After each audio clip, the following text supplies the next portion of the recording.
the gospel that we have had applies to us. Here we have this discussion between experts. There are two schools of thought here, the Pharisees and the Sadducees.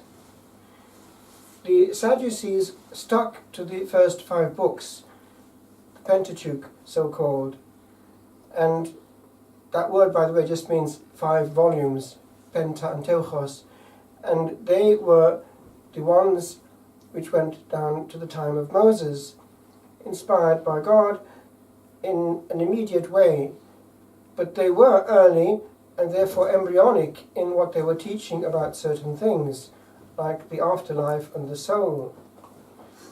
The Pharisees, on the other hand, with their scribes, went into great depth in the interpretation of all the books that followed.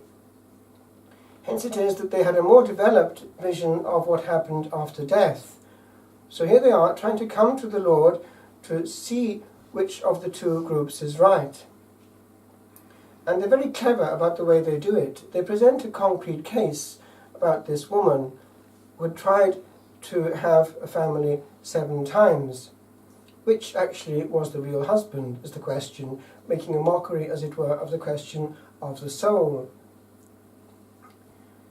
The Lord, of course, sees right through and gets to the essence, what he always does, and what we should do as well in any discussion, the essence of the problem, not the cosmetic area. By the way, because the Sadducees didn't have much hope, they were a bit gloomy. That's where the sad comes in. They were sad, you see. Anyway, that is the hope that was there before the Lord came. They weren't quite sure which way the soul went and what happened. It's the same in all prehistory. They didn't know. Whether it's the pyramids, the Minoans, the Chinese, whether it's here the Celts in Newgrange and places like it, it's the same problem. Where are they going and what's going on after the short innings? So that's the question. Now the Lord goes into it in this way. He points out that already in that beginning of Revelation, which is the theophany of the burning bush, this voice coming out of the blue, I am, already a powerful word, doesn't stop there in this case, I am the God of, and then referring to what he knows. But these people mentioned, therefore, are not just history. The soul, once ignited, remains lit. We can't stop being, and that's the bottom line of all humanity. The one thing we have in common with any human creature. We can't ever stop being. Suicide doesn't stop our being. It just stops the body's being. Now, therefore, the Lord gets to the point immediately. He also then points out to the nature of the soul and the problem with the vision of man as based on this element of marriage being the culmination of life. It's not at all like that. The Lord has put in our humanity the machinery to keep it going. Therefore, marriage is divine and it collaborates with the power of God. But it's in view of what? Precisely this of which the Lord himself speaks, this angel element. He actually says, and the word used is is angeloi, they are similar to the angels. Therefore, he is putting them before their own reality. The soul is not of that order. Now, there is a question which pertains also to this soul with regard to the marriage itself. What happens when the soul goes out of the body? Will it recognize its marriage partner, and will there still be a bonding? Also, for those who enter monasteries, will there be a bonding between the brethren also in the beyond? It's a question which one can legitimately ask. What of relationships?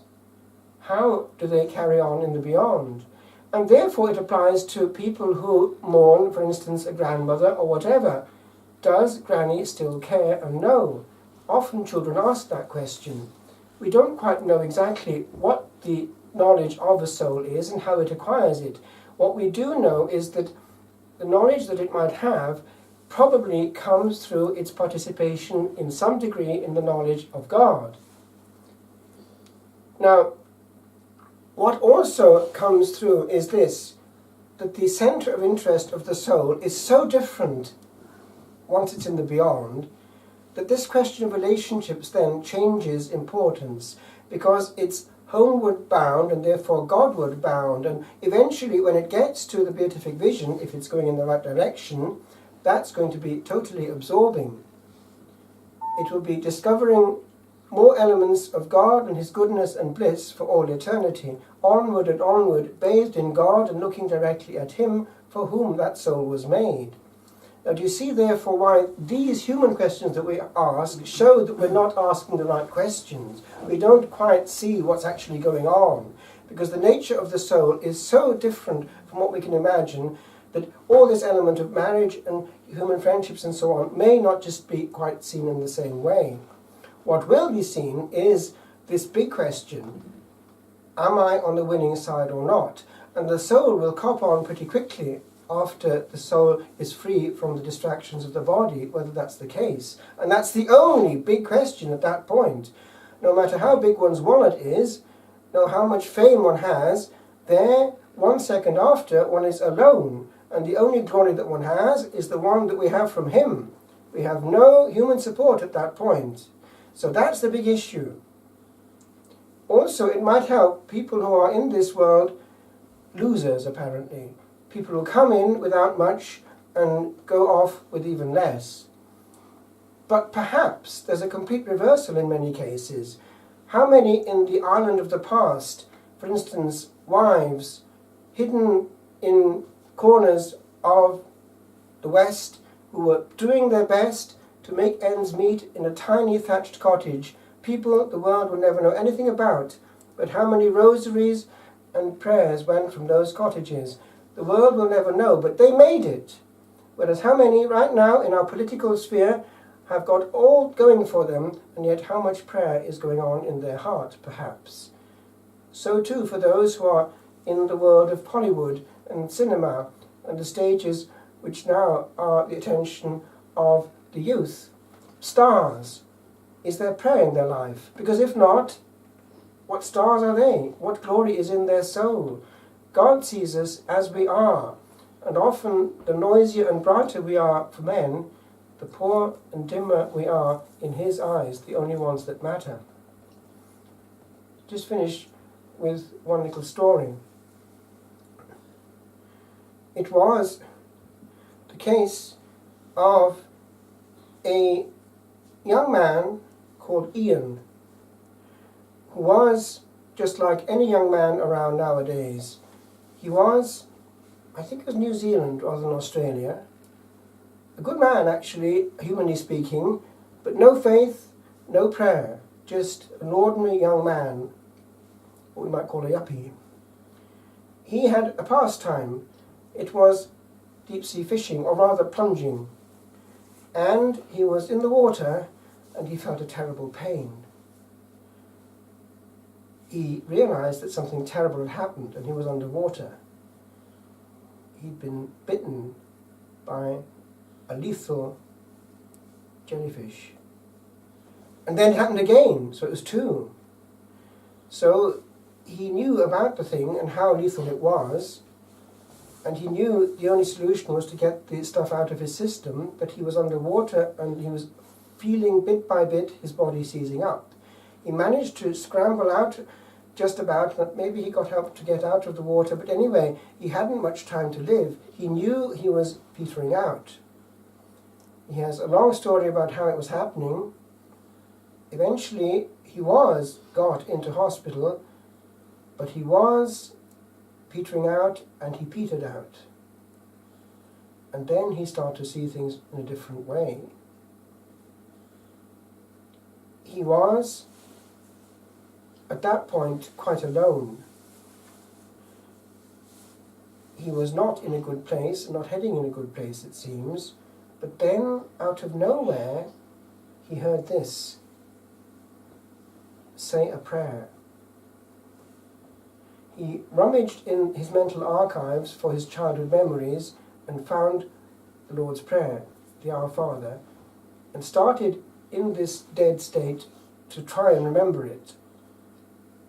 He got to the words, "And forgive us our trespasses, as we forgive those who trespass against us." And immediately before his dead eyes appeared a man who just before he died had refused to help him. And he was asked in that state to forgive him. And his immediate reaction was, "I wasn't counting on." But anyway, he realized that there was nothing to lose, and he did. And eventually things started to get a bit lighter, and he was given to understand a few things in a short time, including the fact that his time was actually not yet up and he was having to go back. So he went back into his body and he was in the morgue, and this man was sorting him out for burial. He'd just come back to life, but the other man didn't know it. So he opened one eye and he was staring at this man, who was about his business around his body. Eventually, the man realized that this eye was open, and he got scared of his life. So he started to live again, and since then he's been going around New Zealand and indeed the whole English-speaking world, saying what actually happened and why, and warning people that the only big issue precisely is their soul. That's very different from even the mentality right now at this time of year in our schools and universities. All that matters for most young people doing Leaving Cert now, or even Junior Cert, and certainly degree level, is getting an extra mark, scoring as high as possible, all for an extra mark. And yet, there will not be a thought for the one mark that counts, the one final that counts. You see how clever old Nick is. Keep them occupied, and indeed energetically occupied. Devotedly occupied, if you like. You're doing something for God, apparently, because it's a good thing. But the one thing that should be there is missing. And the big way he has of doing it is this. Keep them so absorbed with, for instance, relationships here on earth, that is something so huge for the attention that their soul is completely neglected. And so the average young people goes from one crescendo to another, totally absorbed, totally distracted, and so drained emotionally that the soul is completely neglected. I conclude, we too are in danger of the same thing if we spend our time doing so many things that we cannot sit still and look at the state of our soul.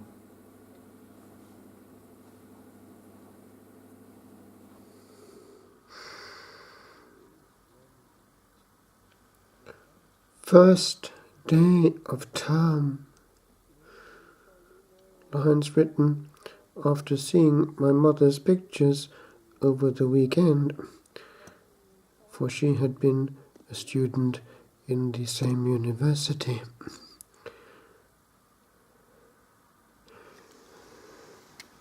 How many souls have come and gone this way, and grown, till growing was decline? How many have once known the firstborn's day, and felt the rays of new-found youth here shine? There is an ancient stream of years reborn, and made to flow again neath this great bridge, where lingered and where smiled on some like morn the faces where long cares traced not their ridge.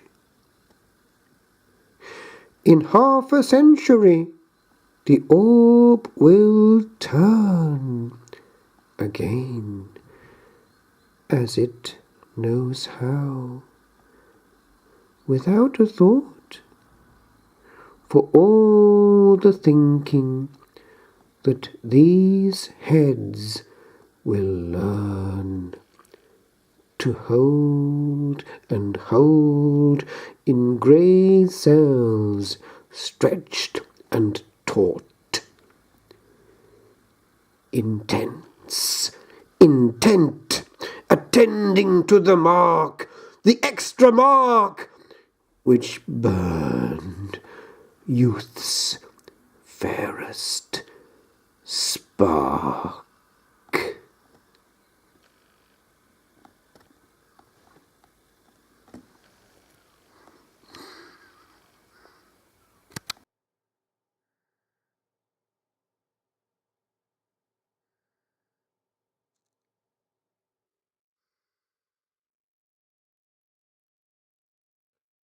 First day of term. Lines written after seeing my mother's picture.